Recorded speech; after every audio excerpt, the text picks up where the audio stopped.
There's an amazing thing that happens. When you stop looking for blame, you can start looking for solutions. Because when you're looking for blame, everyone's just going to protect themselves. I'm Kathy Lee, Vice President of Leadership Development with the Metro SA Chamber, and we're here today at our Leadership Lab class where Alan spoke about grace. Have you ever felt that moment? I see some heads nodding, I see some hands. You're in good company. Because I've been there too. Thank you for playing along. Okay. All right, run boss. Yeah, thumbs up. Ready? Okay, go. Okay, I've got a few more A's this time.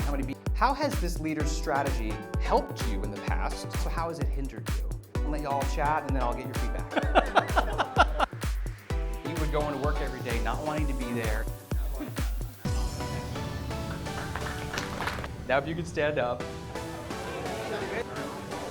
I was just making sure you're listening. Did y'all talk about this? Oh yes, you did. Right. And from the ashes of that relationship, we built something new.